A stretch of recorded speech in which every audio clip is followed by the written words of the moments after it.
everybody. This is morning coffee. It's time to pour it, stir it up, and serve it up. This is the Morning Coffee Podcast Show, your unofficial wake-up call. Here to help you live your best life and revolutionize your relationships, faith, inspiration, and love.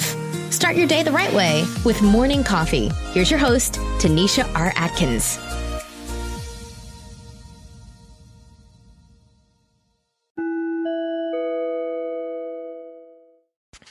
Good morning. You are tuned into the Morning Coffee Live Show. I am the host, Tanisha R. Atkins, back with another great episode for you this morning. We are still in the middle of season 4.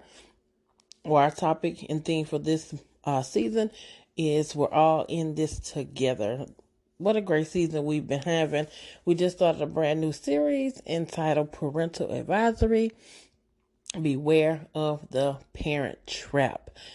Pretty good series. I'm getting a lot of good reviews about it. Thank you to all of my listeners that tune in every single morning and check out Morning Coffee. Good morning again to my grandfather, who's all the way in Louisiana listening. Well, we're going to continue our series on this morning. Parental Advisory. Beware of the Parent Trap. We talked before about what the Parent Trap is. The Parent Trap being not being responsible for your children, not being actively involved in training them. When you just let your children just grow up and do whatever, no type of guidance, no type of structure, things like that, it causes your children to, get off into things that they're not supposed to be into. And we talked about how the Bible tells us that we are to train up our children, is what the Bible says. You have to train them up. You don't train them up, they're going to train themselves. The world is going to train them. Society is going to train them.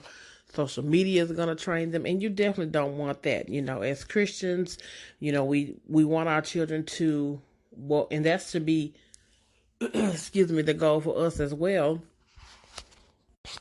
That should be the goal for us as well, to live our lives, as Christ would live it. The Bible is supposed to be our mirror. We're supposed to live our lives according to the Bible. That's the purpose of, I'm not going to say the purpose, but that's how you live a successful Christian life. The Bible is our manual. It's our go-to manual. It tells us what to do. It tells us what not to do. It tells us how to treat each other, how to treat people. And it even tells us how we're to go about raising our children. So continuing with our series this morning, I want to talk to you about really being aware of your children's behavior. What are they doing, and not just sweeping the things that you see them going through underneath the rug. Like, you really have to pay attention to the behaviors and things that they are displaying. A lot of times children won't always come out and tell you when something is wrong, but they'll start acting out in different ways. And because we're so used to our schedule, we're just on autopilot. We don't stop and tend to that when they're acting out. And for some parents, they result in like just getting the belt right away and just saying, well, I'm going to spank you until you stop acting like this. And even though the Bible does say that the rod of correction will drive the foolishness out of the heart of the child, after you've done the spankings and stuff and you see that it cannot be corrected, you have to look further into it. We got to pay attention to our kids. If you, excuse me, I'm having a little throat situation this morning, but if you scroll on social media and see a lot of these things that these kids are putting out here, and my first question is always, where are these parents? Because some of this stuff is just highly offensive. It looks like these children don't belong to anyone. But the problem is we're so busy that we have started giving our children devices and cell phones and things like that, even at an early age. And we have to watch that, because even my little 15-month-old nephew cries for a phone now. And we just have, what are we saying to children? We're saying that it's okay for you to not be doing anything and to be having your nose and your face all in this phone. It's just not a good thing. And so you have to be mindful of that. What are you doing? Your children are posting on social media. Are you checking behind them? Are you posting who they're watching, who they're talking to? And I know you, like me, you've seen a lot of the shows where children have been lured off into different things because they met someone online. And I know you can't watch every single thing that your child does. I know you can't be in every single place where they are, but as parents, we have to do better with that. You have to be in tune. I talk about that a lot this season, about being in tune with your children. And you absolutely have to be in tune with them. Again, don't just let them be out here doing stuff and you're not stepping up and correcting that stuff.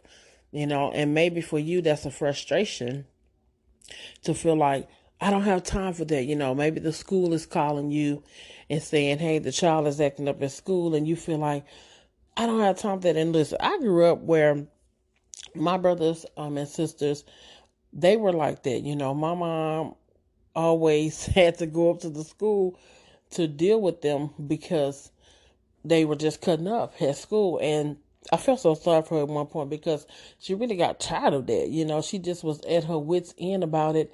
And she just could not wait until they finally graduated high school because it was just so much.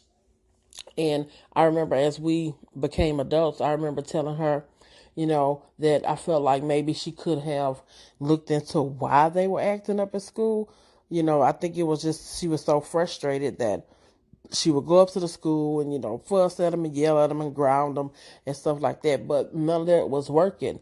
So it just kind of tells me that there was something else going on with them emotionally, that they felt like they had to go to school and act a fool or clown or get into it with the teachers. It was just a lot, but I'm, definitely not faulting her because she was a single mom and, she did the best that she could, and that was that. And, but I'm just saying that to you, like, really look into that, especially if you have a child that's at school bullying. And that's the thing, like, you may not even know what your children are at school doing. Being aware of their behavior, if you see, one of the ways you can tell is, how do you see them acting at home? If they're bullying their other siblings and stuff like that, then that's the sign that they're doing it at school. But we got to come off autopilot. If we want our children to be better children, we have to actively be involved in their upbringing, setting structure like we talked about before. You have to set the tone in the family. What's going to be allowed, what's not going to be allowed. That has to come from the parent. Because when babies are born, they don't know. They don't know what's okay, what's not okay to do. You have some babies that walk around and try to stick their fingers in plugs. But what do? What are we supposed to do? We're supposed to buy the little plastic things to go over there to make sure that they don't hurt themselves, because they don't know that they're not supposed to do that. So even that is training them so that when they go and try to stick something in there, their brain says, well, nothing goes, and they'll let me move on. And that's what I mean. You have to safeguard your children as much as you can. There's going to be some things that you can't actively save them from, but you have to come off autopilot to see what you can save them from and to put protection in place. Make sure you're talking to them about bullying. Sometimes we talk to them about, is anybody bullying them? But sometimes we need to say, you're not at school bullying anybody, are you? And as Christians, if you pray, and that's one thing that I can't wait for my mom to come on to talk to you about. But if you pray to God and entrust your children to the Lord, as my mom will tell you when she come on, God will help you with those children.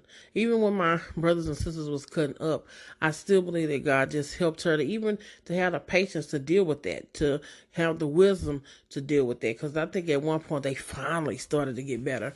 But I'll let her tell you about that when she comes on the show. But safeguard your children, talk to them, come off autopilot, tend to them, and be actively involved in their training. And we're going to talk more about training on tomorrow. What are some ways that you can train, and what does it mean to actually train? What does that mean to train your children? I think that'll be a good conversation for us to have on tomorrow. Well, I'm going to let y'all get out of here and go enjoy the rest of your day. We have a couple more days to go in this week. Let me say it like that. We'll have a couple more days to go, and then we'll be back into the weekend. Make sure you connect with us on social media. We're on Facebook, Instagram, and YouTube at Morning Coffee Live Show. And until then, I'm Tanisha Atkins, and we'll talk tomorrow. Every day, I wake up with purpose, starting my day with faith and inspiration. Wouldn't have it no other way. Live, laugh, love. Let's make the world better. Give somebody a hug. Let's bring the world back together. With morning coffee, let's have morning coffee. Morning coffee. Start your day with faith, inspiration, and love.